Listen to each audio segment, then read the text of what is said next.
Oke, hai semuanya, selamat datang kembali di episode keempat dari 5 buah saham berpotensi cuan beserta dengan trading plan-nya. Nah, jadi nanti seperti yang kita bahas sejak minggu-minggu yang lalu, kita bakal mencari saham-saham yang sedang bergerak uptrend, sedang mau membentuk uptrend, dan sedang mau melanjutkan uptrendnya untuk kita tabung dengan resiko yang rendah sampai window dressing.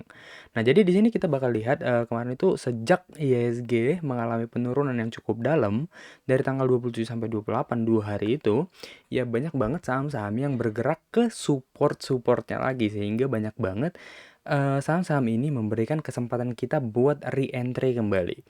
Nah, jadi coba deh kita lihat apa sih saham-saham yang bisa kita re-entry lagi. Coba ya, kita mulai dari yang paling mahal dulu deh coba.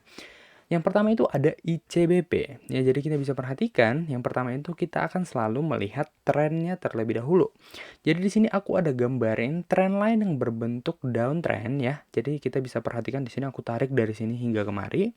Dan pada tanggal 6 Oktober kemarin, dia itu sudah berhasil breakout. Dia itu sudah berhasil breakout, lalu retest dan berhasil naik. Nah, karena tekanan jual dari IHSG kemarin, dia itu kembali lagi nih ke tren lainnya. Ya, dia kembali ke tren lainnya membentuk candle rejection, dan baiknya lagi dia itu membentuk candle rejection setelah dia menyentuh support yang berada pada area 8650 ini, lalu dia menyentuh si tren lainnya dan dia menyentuh Fibonacci retracement level 50%. Ya, jadi ada 3 area yang disentuh sampai dia membentuk area rejection ini. Oke, nah jadi wajar aja sih kalau misalnya dia itu ada reject di situ karena pembentukan uptrend itu juga memerlukan koreksi sehingga dia bisa membentuk yang namanya low, high, lalu ada higher low dan bisa kita harapkan membentuk yang namanya higher high seperti itu. Ya, jadi puncak yang lebih tinggi. Nah, jadi bagaimana sih cara kita entry di saham ICBP ini? Oke, jadi yang pertama itu kita lihat bahwa posisi candlenya ini sedang berada pada area low risk. Artinya resiko yang rendah. Kenapa bisa seperti itu? Ya, karena dia memang udah dekat pada trend line-nya. Ya, jadi kita bisa perhatikan di sini dia itu masih berada tepat pada trend line. Sehingga harga sekarang juga masih cocok buat kita entry. Nah, lalu titik entry yang kedua, kalau memang kita dikasih, ya kalau misalnya marketnya baik, ya dikasih koreksi dulu sedikit, kita bisa entry pada area yang lebih rendah, yaitu pada area 8650 sampai 8700, di mana nanti kamu bisa dapat. Oke. Nah, untuk volume sendiri kita bisa perhatikan bahwa di sini ada peningkatan volume, ya kita bisa perhatikan bahwa si moving average-nya nih, si garis merahnya mulai menaik. Artinya marketnya itu di saham ini mulai ramai, sehingga pergerakannya bisa menjadi lebih rapi nantinya. Oke, jadi itu tadi untuk saham yang pertama. Untuk saham yang kedua kita masuk ke BBTN, ya kita mulai masuk ke bank nih. BBTN. Nah, BBTN ini kasusnya sama juga. Ya, kalau kita perhatikan di sini ya, awalnya dia itu membentuk yang namanya downtrend. Ya, namun kita bisa perhatikan bahwa dia itu setelah aku tarik trend line dari sini sampai kemari, itu dia berhasil menembus. Ya, dia pada tanggal 5 Agustus kemarin, dia menembus, lalu dia retest, lalu membentuk sideways sebentar, lalu breakout pada tanggal 1 Oktober. Ya kan, lalu ada volume yang meningkat juga, bisa dilihat dari moving average-nya yang mulai naik. Nah, setelah waktu kemarin IHSG ada menyentuh resistennya, berkonsolidasi lalu turun, nah si BBTN ini juga ikut turun nih ke support terdekatnya, yaitu pada area ini. Ya, kita bisa lihat di sini ada pantulan-pantulannya pada area 1690 sampai 1725.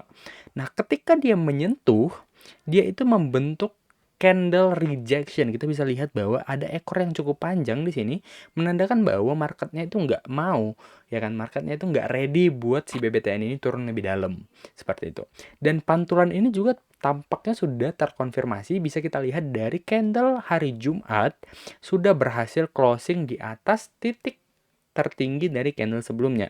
Dan kalau kalian tahu bahwa ini itu merupakan 3 buah candle terakhir ini, dia membentuk yang namanya pattern Morningstar ya. Jadi pattern Morningstar ini merupakan pattern reversal yang berada pada support dan bersifat bullish, seperti itu.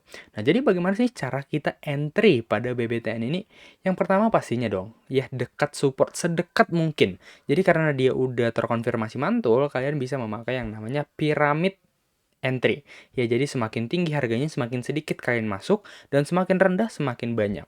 Oke, jadi misalnya nih kalian HK ya hari Senin, HK gitu, masuk sedikit aja. Kalau misalnya marketnya baik hati dan kita dikasih kesempatan buat turun lagi harganya, ya udah semakin lama itu semakin banyak sampai ke money management yang udah kita tentukan. Seperti itu. Dan kita lihat juga kenaikan 2 hari ini itu disertai dengan volume yang bagus. Sehingga bisa kita bilang sih kenaikannya itu valid dan dia itu siap untuk membentuk yang namanya higher high yang baru seperti itu. Oke, jadi ini tadi untuk si BBTN dan cara entry-nya. Ya, semakin dekat ke area 1725 itu semakin bagus. Seperti itu. Nah, untuk yang saham ketiga ini masih datang dari bank. Ya, ini kemarin baru kita bahas di Telegram. Ya, ini ada saham BRIS. Nah, kalau di BRIS ini kita itu memang harus cukup sabar ya. Jadi aku sendiri nggak ada pegang ya, aku sendiri nggak ada pegang ini, tapi kita bisa kita lihat bahwa saham ini sebenarnya cukup menarik. Nah, kalau kita perhatikan bahwa dia itu bergerak sebenarnya di sisi itu aja, kecuali di sini itu dia ada sebuah trend line yang cukup besar, namun posisi candle-nya itu sekarang sedang berada pada minor sideways ya. Kita bisa perhatikan mulai dari Agustus sampai sekarang itu dia masih berada pada area sideways-nya. Nah, belakangan ini ada kabar bahwa si BRI Syariah, Bank Syariah Indonesia ini mulai merancah ke bank digital ya. Mereka itu sedang mengembangkan super app ya, super app digital banking. Nah, jadi seharusnya sih perkembangan banknya itu masih cukup jauh, seperti itu. Perjalanan daripada bank ini masih cukup jauh, apalagi kemarin itu mergernya berhasil, seperti itu ya. Nah, jadi kita bisa perhatikan di sini dia itu membentuk yang namanya bullish harami, ya membentuk candle bullish harami pada area support. Nah, jadi bisa kita bilang bahwa ini juga merupakan salah satu candlestick pattern bullish yang cukup bagus. Oke, jadi kita bisa lihat bahwa di sini ada support yang cukup kuat. Aku gambarin ya, dia ada beberapa kali pantul di sini di minor sideways-nya. Nah, jadi area inilah yang bisa kita pakai untuk menjadi area entry kita. Ya, kalau misalnya nanti dia sudah mendekati area 2000-an, nah disitulah kita bisa entry. Ya, kalau misalnya nggak sabar nungguin tiap hari, ya udah tinggal pasang good till cancelled order ya. Itu adalah sebuah auto order yang kalian pasang sekali aja dengan durasi waktu tertentu seperti itu. Oke, jadi nanti kalian bisa entry pada area 2000-an seperti ini, dan target yang pertama itu pastinya di resisten di daerah 2200-an, dan kalau memang bisa tertembus ada area resistennya si trendline. Kalau tertembus lagi maka dia akan membentuk yang namanya si uptrend seperti itu ya, karena kita bisa perhatikan juga di sini dia sedang membentuk, bisa juga kita consider ini sebagai si higher low ya, area higher low kalau misalnya dia di weekly atau monthly ya. Di sini kita bisa perhatikan bahwa dia itu sedang membentuk yang namanya si higher low tadi, seperti itu. Dia sudah gagal membentuk yang namanya lower low ya. Kalau misalnya dia terbentuk lower low-nya, maka dia itu bergerak downtrend. Tapi ini kita lihat dia masih gagal membentuk yang namanya lower low. Oke, itu tadi untuk BRIS, berarti area entry kita di daerah 2000-an, target pertama 2200-an. Lalu untuk yang selanjutnya itu ada saham LPPF. Nah, ini sempat terbang hari Jumat kemarin, itu sempat naik, tapi ternyata dibawa turun lagi, seperti itu ya. Jadi pergerakan si LPPF ini sebenarnya masih berada di dalam si bullish channel, ya merupakan adalah ini bullish channel ini sangat-sangat bullish seharusnya. Ya, dia itu sudah mulai melakukan uptrendnya itu sejak November. Ya, sejak November kemarin itu dia sudah uptrend, sampai sekarang juga masih uptrend. Ya, jadi kita bisa perhatikan kemarin itu si LPPF ini baru aja berhasil breakout daripada si bullish flag.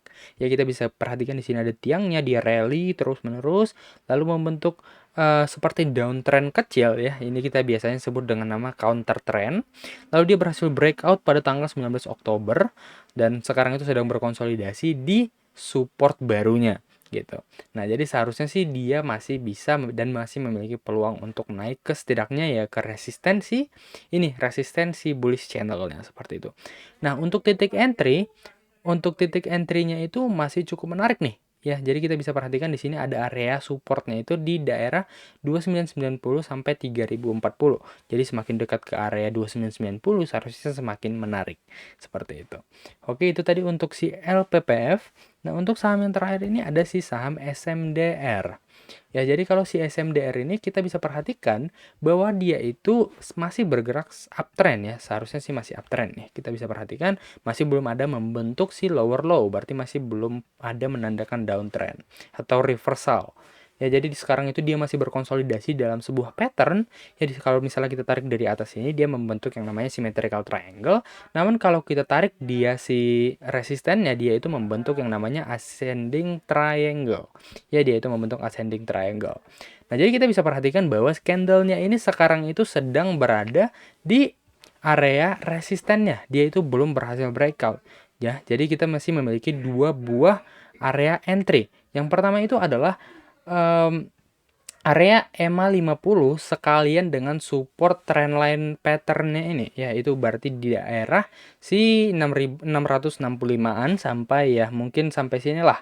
Ya di sini ada juga, di sini ada support di 680-an ya kan. Nah, lalu untuk yang keduanya itu kita bisa entry ketika dia berhasil break resistennya di sini di 755. Oke, jadi ketika nanti kita entry, di sini target kita adalah all time high ya. Jadi target kita pertama mungkin nanti ada di daerah si ini 800 ya, area 800 yaitu di titik tertinggi daripada si patternnya tadi, si symmetrical triangle. Dan selanjutnya kalau misalnya tembus 800 itu dia merupakan area all time high di mana nanti tidak ada resisten sama sekali. Nah, nanti di sini kita bisa menggunakan yang namanya Fibonacci extension ya untuk mencari resisten-resisten yang belum terbentuk. Tapi itu nanti deh ketika dia udah break ya, ketika dia udah break daripada all time high-nya, nanti kita bakal bahas kembali.